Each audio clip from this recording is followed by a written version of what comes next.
नमस्कार। कार्यक्रम प्रदेश बहसमा तपाईलाई स्वागत छ। म कार्यक्रम सञ्चालक महेश पाण्डे। कार्यक्रम प्रदेश बहस तपाईले न्यूज 24 टेलिभिजनमा हेर्दै आउनु भएको छ। कार्यक्रम प्रदेश बहसलाई न्यूज 24 टेलिभिजनको बागमती ब्युरो कार्यालय चितवनले उत्पादन गर्दै आएको छ। कार्यक्रम प्रदेश बहसमा हामी विभिन्न व्यक्तित्वहरूसँग विभिन्न विषयवस्तुमाथि कुराकानी, चर्चा, परिचर्चा गर्दै आइरहेका छौँ र आजको कार्यक्रममा पनि हामीसँग यस्तै एकजना व्यक्तित्व पनि हुनुहुन्छ। आजको विषयवस्तु के छ त त्यो जान्नको लागि सबैभन्दा पहिले यो रिपोर्ट हेरौं। राष्ट्रिय जनगणना नेपालको एकीकृत राष्ट्रिय तथ्याङ्क प्रणालीको एक हिस्सा हो। यसले हरेक 10 वर्षको अन्तरालमा राष्ट्रिय र स्थानीय स्तरमा आधारभूत जनसङ्ख्या तथ्याङ्क तयार पार्दछ। यसले राष्ट्रिय आवधिक विकास लक्ष्य तथा दिगो विकास लक्ष्यका अनुगमन र मूल्याङ्कनसँग सम्बन्धित केही सामाजिक, जनसाङ्ख्यिक र आर्थिक सूचकहरूको लागि समेत सूचना प्रदान गर्दछ। नेपालमा फेरि पनि राष्ट्रिय जनगणनाको काम सुरु भइसकेको छ। कार्तिक 25 देखि मंसिर 9 गतेसम्म प्रत्येक नेपालीको घर आँगनमा गएर गणकहरूले जनगणनाको लागि तथ्याङ्कहरू संकलन गर्नेछन्। नेपालमा राष्ट्रिय योजना आयोग अन्तर्गत रहेको केन्द्रीय तथ्याङ्क विभाग जनगणना सञ्चालन र व्यवस्थापन सम्बन्धी सम्पूर्ण क्रियाकलापको योजना, तर्जुमा तथा कार्यान्वयन लगायत तथ्याङ्कको संकलन, प्रशोधन, सम्पादन, तालिकीकरण र नतिजा प्रकाशनको लागि उत्तरदायी रहेको छ। नेपालमा पहिलो जनगणना विक्रम सम्मत 1968 मा गरिएको थियो। यद्यपि नेपालको पहिलो आधुनिक जनगणना भने विक्रम सम्मत 2009-2011 मा सम्पन्न भएको थियो, जसमा करिब 80 लाख जनसङ्ख्याको गणना गरिएको थियो। पछिल्लो जनगणना विक्रम सम्मत 2068 मा सम्पन्न गरिएको थियो र सो 68 मा गरिएको जनगणनामा करिब 2 करोड 70 लाख व्यक्तिहरूको गणना गरिएको थियो। जनगणनाबाट निक्लिने तथ्याङ्क समाजको एना, विकासको धोतक र समृद्धिको आधार पनि हो। नीति पैरवी, नीति निर्माण गर्नेदेखि कार्यक्रम सञ्चालन गर्नेसम्म र विकासको प्रतिफल मापन गर्नेदेखि समानुपातिक वितरण गर्नेसम्म तथ्याङ्कको अहम भूमिका रहेको हुन्छ। सुशासनका अधिकांश आयामहरूको मापन गर्न पनि तथ्याङ्कको नै प्रयोग गरिन्छ। तथ्यमा आधारित निर्णय प्रक्रिया सार्थक बनाउने साधन पनि तथ्याङ्क नै हो। जब जब तथ्याङ्क प्रयोगलाई प्राथमिकतामा राखिन्छ तब पारदर्शिताको माध्यमबाट समृद्धिको ढोका खुल्दै जान्छ पनि भनिन्छ। त्यसैले अहिले भइरहेको जनगणनामा सबैले सत्य तथ्य जानकारी उपलब्ध गराई जनगणनालाई सफल पार्नुपर्छ। रिपोर्टपछि फेरि पनि तपाईलाई स्वागत छ। यो रिपोर्टबाट पनि तपाईले आजको विषयवस्तु के हो भनेर अनुमान लगाइसक्नु भएको छ होला। अहिले देशैभरि जनगणना कार्य भइराखेको छ र आज हामीले कार्यक्रममा पनि चितवनमा जनगणना कसरी अगाडि बढ्दैछ यो विषयलाई अगाडि बढाउन गइरहेका छौँ। आज हामीसँग कुराकानी गर्नको लागि हाम्रो स्टुडियोमा उपस्थित हुनुहुन्छ जिल्ला जनगणना कार्यालय चितवनका प्रमुख यज्ञमूर्ति भण्डारी सर। आउनुहोस् उहाँसँगको कुराकानीलाई अगाडि बढाउँ। यज्ञ सर, तपाईँलाई स्वागत छ कार्यक्रम प्रदेश। धन्यवाद सर। सर, कसरी चल्दैछ अहिलेको जनगणना चितवनमा चाहिँ? वास्तवमा यो केन्द्रीय तथ्याङ्क विभागको पूर्व निर्धारित कार्यतालिका बमोजिम हामीले यही कार्तिकको 13 गतेदेखि 16 गतेसम्म 4 दिनको अवधिमा पालिका स्तरमा गणकहरूको हामी तालिम सञ्चालन गऱ्यौँ र हाम्रो 7वटा स्थानीय जनगणना कार्यालयहरू रहेका छन् चितवन जिल्लामा। उहाँहरूलाई तालिम सम्पन्न गरिसकेपछि करारनामा नियुक्ति दिएर गणना सामग्रीहरूसहित उहाँहरूलाई आफ्नो कार्यक्षेत्रमा पठायौँ र कार्यक्षेत्रमा यो कार्तिकको 25 देखि मङ्सिरको 9 गतेसम्म उहाँहरूले कार्य गरिरहनु भएको छ र सोभन्दा अगाडि कार्तिक 25 गतेभन्दा अगाडि उहाँहरू आफ्नो कार्यक्षेत्रमा जानुभन्दा पहिला वडा कार्यालयमा जानुहुन्छ। त्यहाँ वडा सहजीकरण समिति रहेको छ। त्यो वडा सहजीकरण समितिमा सम्बन्धित वडाको वडा सदस्य, महिला वडा सदस्य, प्रधानाध्यापक र वडा सचिव रहनुहुन्छ। उहाँहरूसँग भेटघाट गरिसकेपछि उहाँहरू फेरि टोल विकास समितिमा जानुहुन्छ। आफ्नो टोल एरिया, आफ्नो गणना क्षेत्र जता परेको छ उहाँसँग समन्वय र सहकार्य गरेर उहाँहरूलाई यो सूचीकरणबाट प्राप्त उतार फारम हुन्छ। सुपरिवेक्षकले उतार फारम उहाँहरूलाई ह्यान्डओभर गर्नुभएको छ। त्यो उतार फारमका आधारमा उहाँहरूले प्रत्येक घर परिवारको नछोडिकन, नदोहोऱ्याइकन उहाँहरूले प्रश्नावलीमा भएका सम्पूर्ण प्रश्नहरू उत्तरदातालाई सोध्नुहुन्छ, कतिपय परिवारका सदस्यहरूलाई पनि सोध्नुहुन्छ र अब हामीले यो कार्तिकको 25 देखि मङ्सिरको 9 गतेसम्म हामीले सबै जिल्लाका सबै परिवारहरू, सबै घर परिवार, यसमा भाडामा बस्ने परिवारहरू पनि अनि अक्सर ऊ चाहिँ विदेशी नागरिकहरू यहाँ बस्छन् भने पनि उहाँहरूको पनि हामीले गणना गर्छौँ र मङ्सिरको 9 गते जनगणनाको हाम्रो अन्तिम दिन हो। त्यो दिन हामीले खास गरी यो घर ठेगान थाहा नभएका जोगीहरू, महन्ते, फिरन्तेहरू, साधु सन्यासीहरूको हामीले विवरण लिएर त्यो सक्ने खालको कार्यक्रम रहेको छ। हजुर, जस्तो 2068 सालमा पनि जनगणना भएको थियो र अहिले 2078 मा यो प्रत्येक 10 वर्षको फरकमा चाहिँ जनगणना हुने पनि गर्छ। 68 सालको जनगणना र अहिलेको 78 सालको जनगणनामा चाहिँ के विषयवस्तुहरू चाहिँ फरक छन् र 78 मा नयाँ विशेषताहरू चाहिँ के छन् त? यो प्रश्न। धन्यवाद सरले, निकै राम्रो प्रश्न उठाउनु भयो। यो मैले अगाडि पनि यो विषयमा धेरै बोलेको थिएँ र वास्तवमा यो 78 सालको जनगणना भनेको 12औं जनगणना हो।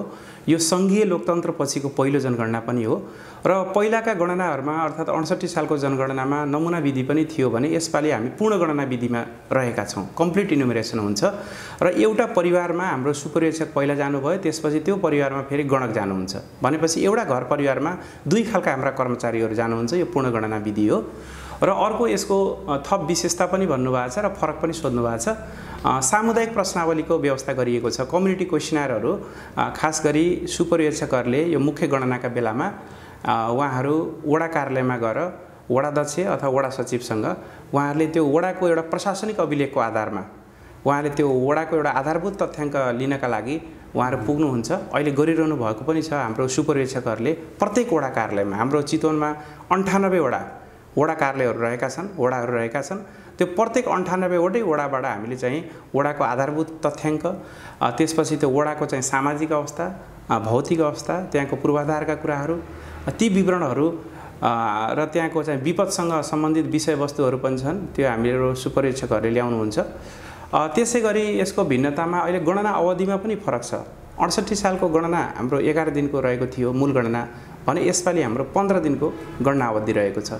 त्यस्तै गरी तथ्याङ्क सङ्कलनको विधिमा पनि फरक छ। हामी पहिला 68 सालमा कागजी प्रश्नावली विधिमा मात्र सीमित थियौँ भने यसपालि कागजी प्रश्नावली विधि जुन हाम्रो कागजी प्रश्नावली हुन्छ र हाम्रो सुपरिवेक्षक गणकहरूले एउटा निलो डट पेनले त्यो फारम भर्नुहुन्छ। त्यसपछि हाते कम्प्युटर विधि छ, ट्याब्लेट विधि भन्छ र अर्को ई सेन्सस विधि छ। ई सेन्सस विधि विदेश स्थित कूटनीतिक आयोगहरूमा त्यो फारम भरिन्छ भने हाम्रो हाते कम्प्युटर खास गरी यो काठमाडौँ महानगरपालिकाभित्रका केही नगरपालिकामा त्यो हाते कम्प्युटर अथवा ट्याब्लेट विधि छ भने हाम्रो चितवन जिल्लाको परिप्रेक्ष्यमा हामी अहिले कागजी प्रश्नावली विधिमै सीमित रहेका छौँ। यी मूलतः भिन्नताहरू हुन् भने यसपालिको जनगणनामा पहिलो पटक एउटा पुर्खाको भाषा पनि सोधिएको छ। त्यस्तै गरी घर परिवार सूचीकरणका क्रममा यो कुनै व्यक्तिहरूले, त्यो परिवारका सदस्यहरूले सिटिभिटीबाट तालिम लिएका छन् छैनन् अथवा ब्याङ्क खाताहरूमा उहाँहरूको ऋणको पहुँचहरू के छ, ब्याङ्क खाता छ छैन र सरकारी अनुदानमा उहाँहरूले घरहरू बनाउनु भएको छ कि छैन जस्ता खालका एउटा मूलभूत नयाँ खालका प्रश्नहरू राखिएको छ। जस्तो जति पनि महत्त्वपूर्ण कुराहरू हजुरले गरिराख्नु भयो, अब कुनै पनि गणक चाहिँ सबैभन्दा पहिले चाहिँ जहाँ गणना गर्ने हो नि, भनौँ न स्थानीय स्तरका स्थानीय व्यक्तित्वहरूको घरमा गइसकेपछि चाहिँ उहाँहरूले चाहिँ कामको सुरुवात कसरी गर्नुहुन्छ अथवा के हुन्छ उहाँहरूको प्रक्रिया, त कसरी उहाँहरूले सुरुवात गर्नुहुन्छ यो विषयलाई जोड्नु। उहाँहरू आफ्नो गणना क्षेत्रमा गइसकेपछि त्यहाँ घरमा सङ्केत गरिएको हुन्छ। घरमा सुपरिवेक्षकहरूले बाहिरपट्टि ढोकाको मूल गेटमा उहाँहरूले सङ्केत गर्नुभएको हुन्छ र उहाँहरूसँग एउटा नक्सा पनि हुन्छ। केन्द्रीय तथ्याङ्क विभाग र सर्वे डिपार्टमेन्टले बनाएको एउटा नक्सा पनि हुन्छ, गणना क्षेत्र अनुसारको नक्सा। र त्यसपछि उहाँहरूसँग मूलभूत रूपमा चाहिँ यो सुपरिवेक्षकहरूले घर परिवार सूचीकरण पश्चात उतार फारम दिनुभएको हुन्छ, त्यो लिएर उहाँहरू प्रत्येक घर परिवारमा पुग्नुहुन्छ र त्यहाँ पुग्नुभन्दा पहिला उहाँहरूले एउटा निमन्त्रणा कार्ड दिनुहुन्छ, अर्थात् त्यो तथ्याङ्क विभागको एउटा अनुरोध पत्र दिनुहुन्छ र अनुरोध पत्र दिइसकेपछि उहाँहरूलाई यो सम्बन्धी आफ्नो परिचयसहित उहाँहरूले अभिवादनसहित आफ्नो चाहिँ काम सुरु गर्नुहुन्छ। यहाँ करिब करिब हाम्रो 80वटा प्रश्नहरू रहेका छन्। हाम्रा प्रश्नहरू अलिकति धेरै छन्। एउटा उत्तरदाताले उहाँहरूले राम्रोसँग टाइम दिनुभयो अथवा उहाँ जानकारवाला व्यक्ति हुनुहुन्छ भने जो परिवार बोली उहाँलाई करिब चाहिँ आधी घन्टाको समय लाग्छ। एकजना गणकले एउटा फारम कम्प्लिट गर्नका लागि आधी घन्टाको समय लाग्छ। उहाँहरूले सरासर एउटा त्यो खालका विवरणहरू, सोधिएका विवरणहरू प्रष्ट रूपमा दिनुभयो भने आधी घन्टाको समय लाग्छ र उहाँहरूले त्यो गणना कार्यमा अब विभिन्न खालका जन्म, मृत्यु, बसाइसराई, अपाङ्गता, त्यसपछि धर्म, जात जाति, भाषा त्यसपछि वैवाहिक स्थिति, आर्थिक क्रियाकलापहरू, बसाइसराइका कुराहरू, यी सबै खालका जुन प्रश्नावलीमा रहेका छन् ती सबै सोध्दै जानुहुन्छ। अब मूलभूत रूपमा परिवार मूल्यलाई सोधिन्छ, तर त्यहाँ धेरै विषयवस्तुहरू उपलब्ध भएसम्म परिवारका इच एन्ड एभ्री मेम्बरहरूलाई उहाँहरूले सोध्नुपर्ने हुन्छ। जस्तै अपाङ्गताका कुराहरू, अब मातृभाषाका कुराहरू, त्यस्तै दोस्रो भाषा राखिएको छ, त्यो सबैलाई सोध्नुहुन्छ र सोधिसकेपछि उहाँहरूले अन्तिममा फेरि एकपटक रुजु गर्नुहुन्छ। कतै छुटेको छ कि केही इन्फर्मेसनहरू बाँकी छ कि भनेर उहाँहरूले सोध्नुहुन्छ र उहाँहरूलाई धन्यवाद दिएर फेरि अर्को परिवारमा उहाँहरूले यही प्रक्रियाबाट गणना सुरु गर्नुहुन्छ। यही हो हाम्रो विधि। जस्तो विशेष गरी जुन सामुदायिक प्रश्नावलीको कुराहरू आयो, यो सोध्नुको कारण चाहिँ अथवा यसको उद्देश्य चाहिँ के हो सर खासमा, यो जुन जति पनि प्रश्नका कुराहरू छन्? यो केन्द्रीय तथ्याङ्क विभागको इतिहासमा पहिलोपटक सामुदायिक प्रश्नावली सोधिएको छ राष्ट्रिय जनगणनामा। अहिले विभिन्न केन्द्रीय तथ्याङ्क विभागले सञ्चालन गर्ने गणना सर्वेक्षणहरूमा यो अभ्यास एउटा अन्तर्राष्ट्रिय अभ्यास पनि हो र यो सोध्नुको कारण खास के हो भने हामी त वडा कार्यालयमा जान्छौँ, वडा कार्यालयमा हाम्रा सुपरीक्षकहरू जानुहुन्छ, त्यहाँ गइसकेपछि त्यो वडाको वडाध्यक्ष वा वडा सचिव त्यो वडाको बारेमा राम्रो जानकार भएको उत्तरदाता उहाँहरू नै हो र उहाँहरूले एउटा प्रशासनिक अभिलेखको आधारमा उहाँहरूसँग भएको जुन एडमिनिस्ट्रेसन रेकर्ड हो त्यसको आधारमा उहाँहरूले विवरण दिने हो र त्यहाँ हाम्रो सुपरीक्षकहरूले गएर त्यो वडाको आधारभूत तथ्याङ्कहरू सोध्नुहुन्छ, त्यो वडाको पहुँचका कुराहरू पनि सोध्नुहुन्छ। यो खास गरी एउटा एरिया बेस्ड इन्डिकेटरहरू पनि निकाल्न खोजेको छ केन्द्रीय तथ्याङ्क विभागले। र अर्को विषयवस्तु हाम्रो त्यहाँ गणकहरू home to home, door to door कुनै पनि नछोडिकन, कुनै पनि नदोहोऱ्याइकन उहाँहरूले विवरण ल्याउनुहुन्छ। त्यो विवरण ल्याएको विवरण र यहाँ वडा कार्यालयबाट आएको विवरणको बिचमा सामञ्जस्यता हेरिन्छ। त्यसको बिचमा चाहिँ कन्सिस्टेन्सी कस्तो छ, त्यसको विश्वसनीयता के छ भनेर एउटा क्रस चेक गर्नको लागि पनि यो एउटा प्रश्नावली अहिले थप गरिएको हो। जस्तै त्यो वडा आफ्नो वडा एरियामा, आफ्नो वडामा कति जात जातिहरू बस्नुहुन्छ, जात जातिको बसोबासको स्थिति के छ, त्यहाँ लोपोन्मुख जातिहरू कति हुनुहुन्छ, सीमान्तकृत कति हुनुहुन्छ, त्यस्तै गरी अब त्यहाँ वडाको एउटा केन्द्रबाट त्यो विद्यालय जान कति समय लाग्छ, त्यो पहुँचका कुराहरू, सुविधाका कुराहरू, त्यस्तै त्यहाँ यो नगर बसहरू सञ्चालनमा छन् छैनन् खालका विवरणहरू पनि सोधिन्छ। त्यसले गर्दा के हुने भयो भने वडाको एउटा चाहिँ डेटाबेस बन्ने भयो। अब त्यहाँ एउटा आधिकारिक व्यक्ति भनेको त्यहाँको वडाध्यक्ष, वडा सचिव लगायतका वडा सदस्यहरू हुनुहुन्छ र हाम्रो सुपरीक्षकहरूले त्यो सोधिसकेपछि उहाँहरूले एउटा वडा कार्यालयको चाहिँ छाप लगाउनुहुन्छ, उहाँहरूले सिग्नेचर गर्नुहुन्छ र त्यो हाम्रो सुपरीक्षकहरूले स्थानीय जनगणना कार्यालयमा बुझाउनुहुन्छ, स्थानीय जनगणना कार्यालयले जिल्ला जनगणनामा काम बुझाउनुहुन्छ र त्यसपछि हामीले केन्द्रमा फरवर्ड गर्छौँ। यो एउटा कन्सिस्टेन्सी चेक गर्नको लागि अथवा त्यहाँको वास्तविक अवस्था के हो पहिचान गर्नको लागि पनि हामीलाई एउटा चाहिँ फिडब्याक हुन्छ।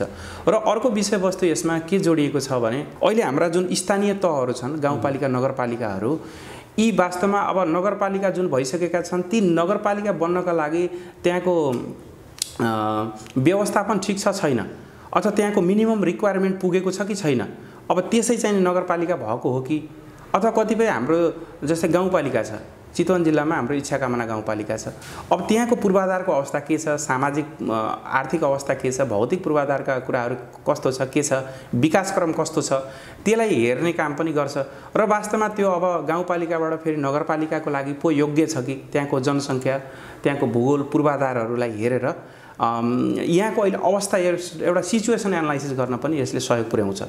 यसैको लागि हामीले सामुदायिक प्रश्नावलीको व्यवस्था गरे हो।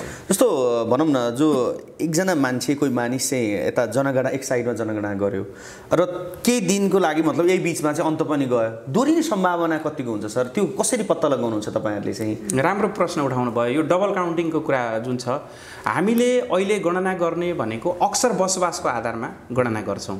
अक्सर बसोबास भनेको व्यक्ति धेरै जसो कहाँ बस्छ, अथवा एउटा टाइम लिमिटेसनको कुरा गर्दाखेरि व्यक्ति 6 वा 6 महिनाभन्दा बढी जहाँ बस्छ उसको अक्सर बसोबास त्यही हुन्छ। यो हाम्रो पुरानै अभ्यास हो, त्यही अभ्यासकै हाम्रो निरन्तरता हो र अहिले हामीले मोडिफाइड डिजुरे मेथडबाटै हामीले चाहिँ त्यही विधि हामीले अवलम्बन गर्छौँ तथ्याङ्क सङ्कलन गर्दाखेरि। र व्यक्ति अहिले कहाँ छ त ऊ, उसको घर ठेगान भन्दा पनि ऊ व्यक्ति कहाँ छ, जस्तै उसको किन अक्सर बसोबास गरेको ठाउँबाट हामीले विवरण लिन्छौँ भने उसले अक्सर बसोबास गरेको ठाउँमा उसले बिजुली बत्ती प्रयोग गरेको हुन्छ, त्यहाँको पानी प्रयोग गरेको हुन्छ, खानेपानीहरू, अनि त्यहाँका विभिन्न सुविधाहरू लिएको हुन्छ, त्यहाँको सडक प्रयोग गरेको हुन्छ। यसको लागि भोलि त्यहाँको स्थानीय सरकारले, त्यहाँको वडाले एउटा चाहिँ प्लानिङ पोलिसीहरू बनाउनको लागि, योजना तर्जुमा गर्नको लागि पनि त्यो व्यक्ति जहाँ छ त्यहीँबाट विवरण लियो भने बल्ल त्यहाँको चाहिँ रियल डेटा आउँछ र उसको घरमा, उसको जहाँ थाई ठेगाना भएको घर हो त्यहाँ चाहिँ ऊ अनुपस्थित हुन्छ। उता अनुपस्थित भए पनि आफ्नो अक्सर बसोबास भएको ठाउँबाट उसको गणना हुने हुँदा त्यो दोहोरो चाहिँ गणना हुँदैन, ऊ एकतिरबाट समेटिन्छ। र अहिलेको चाहिँ हाम्रो नारा पनि निकै सान्दर्भिक छ, मेरो गणना मेरो सहभागिता, एउटा गणनाको सुनिश्चितता पनि हुन्छ। त्यसले गर्दा व्यक्ति दोहोरिँदैन यो गणनामा। हजुर, जस्तो जनगणनामा समावेश हुनको लागि अथवा नछुट्नको लागि किन आवश्यक छ, के गर्छ जनगणनाले? वास्तवमा यो एउटा महाअभियान पनि हो।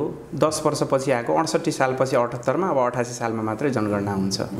अब यो 10 वर्षको अवधिमा त्यो व्यक्ति, अब यो एउटा चाहिँ राजनीतिक फिगर पनि हो, एउटा यसको सामाजिक महत्त्व पनि छ, आर्थिक महत्त्व पनि छ। एउटा व्यक्ति सबै नागरिकहरूको लागि यो महत्त्वपूर्ण छ, किनभने गणनामा हामी छुट्यौँ भने हाम्रो टोटल पपुलेसन पनि बिग्रन्छ। त्यसपछि हाम्रा जुन सूचकहरू हुन्छन्, सूचकहरू पनि बिग्रिने भयो। त्यो सम्मिलित हुने भनेको अब 10 वर्षपछि मात्रै हो। भोलि यहाँको ऊ व्यक्ति छोड्दाखेरि यहाँको चाहिँ प्लानिङ पोलिसीहरू सबै बिग्रिन्छ। र हामीले पनि के भन्छौँ भने एउटा व्यक्ति छुट्नु भनेको ऊ व्यक्तिको लागि 100% छुटेको, उसले राज्यबाट पाउने सुविधाहरू, सामाजिक सुरक्षाका कुराहरू, त्यो सुविधाबाट ऊ वञ्चित हुन्छ र ऊ सधैँ चाहिँ हाम्रो केन्द्रीय तथ्याङ्क विभाग अथवा नेपाल सरकारप्रति ऊ नेगेटिभ हुन्छ। त्यसैले हामीले एउटा पनि व्यक्तिको विवरण छुट्यो भने राष्ट्रिय नतिजामा ठुलो असर पुग्छ। त्यसो हुँदा हामीले व्यक्तिलाई छुटाउँदैनौँ, छुट्न पनि दिँदैनौँ। र यसको लागि अब हाम्रो विभिन्न जिल्ला जनगणना कार्यालय पनि छ, स्थानीय जनगणना कार्यालयहरू पनि छ, अहिले वडाहरू पनि छन्। अहिलेको विवरण हाम्रो चाहिँ वडा लेभलसम्मको आउँछ। त्यस हुँदा हामी सबै रेस्पोन्सिबल छौँ। यसमा हामी सबैको विवरण लिन्छौँ, कसैलाई पनि छुटाउँदैनौँ। तर यसमा हामीलाई सबै सरकारवालाहरूको साथ र सहयोगको पनि आवश्यकता पर्छ। हजुर, अब यो जति पनि गणना गर्दै हुनुहुन्छ, यसको नतिजा सार्वजनिक चाहिँ कहिले होला त सर? महत्त्वपूर्ण प्रश्न उठाउनु भयो।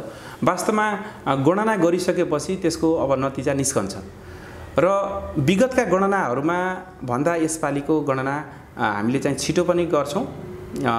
गणनाको अवधि 15 दिनको रहे तापनि हाम्रो यसको नतिजा चाहिँ छिटै सार्वजनिक हुन्छ विगतका गणनाहरूको तुलनामा। र नतिजा सार्वजनिक गर्दाखेरि 2 चरणमा हाम्रो सार्वजनिक हुन्छ। एउटा प्रारम्भिक नतिजा हुन्छ भने अर्को अन्तिम नतिजा हुन्छ। र प्रारम्भिक नतिजा हाम्रो केन्द्रीय तथ्याङ्क विभागको निर्धारित कार्यतालिका बमोजिम यही 3 महिनाभित्र गणना सम्पन्न भएको 3 महिनापछि, हाम्रो मङ्सिर महिनामा हाम्रो गणना सम्पन्न हुन्छ र गणना सम्पन्न भइसकेपछि पुष माघ फागुन महिनाभित्रमा हाम्रो प्रारम्भिक नतिजा सार्वजनिक हुन्छ भने हाम्रो अन्तिम नतिजा सार्वजनिक गर्नका लागि फेरि हाम्रो त्यसलाई कोडिङ गर्नुपर्छ, त्यसपछि त्यो डेटाहरू क्लिनिङ गर्नुपर्छ, एडिटिङ गर्नुपर्छ, प्रोसेसिङ गर्नुपर्छ र यसको फाइनल रिजल्ट आउनको लागि धन्य 9 महिना लाग्छ गणना सम्पन्न भइसकेको। र यो पटकको हाम्रो नतिजा सार्वजनिक गर्दाखेरि 14 प्रकारका थीमेटिक रिपोर्टहरू आउँछन्, विषयगत प्रतिवेदनहरू हाम्रो हातमा पर्छ। एउटा हाम्रो केन्द्रीय लेभल अथवा सङ्घीय लेभलमा हुन्छ, अनि प्रदेश लेभलमा पनि यसको चाहिँ नतिजा सार्वजनिकरण हुन्छ, त्यस्तै स्थानीय स्तरमा पनि हुन्छ, स्थानीय तहमा पनि हुन्छ।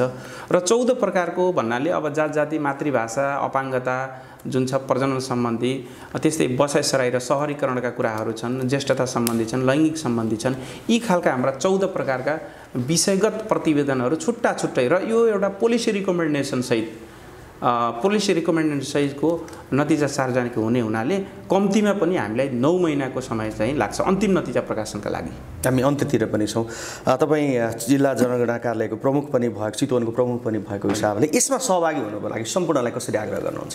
वास्तवमा यो सङ्घीय लोकतन्त्रपछिको पहिलो जनगणना पनि हो र यसमा हाम्रो वडा तहसम्म, हाम्रो तल्लो प्रशासनिक इकाइ भनेको वडा हो र हामीले वडा तहसम्मको नतिजा सार्वजनिक गर्ने एउटा च्यालेन्ज पनि रहेको छ र एउटा हाम्रो अपर्च्युनिटी पनि हो।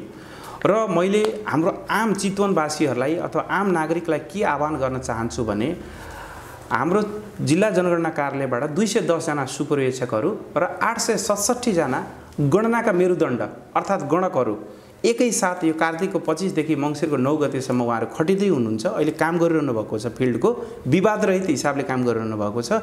उहाँहरू तपाईँहरूको घर दैलोमा, हजुरहरूको आँगनमा, घर परिवारमा आउनुहुन्छ र उहाँहरूले माग गरे बमोजिमका सत्य तथ्य विवरणहरू यहाँले उपलब्ध गराएर हामीलाई सहयोग गरिदिनुहोस् र यसरी सङ्कलित विवरणहरू तथ्याङ्क ऐन 2015 अनुसार गोप्य रहनेछ र यसरी यो महाअभियान सफल पार्नको लागि म सम्पूर्ण चितवनवासीहरूलाई हार्दिक अनुरोध गर्न चाहन्छु।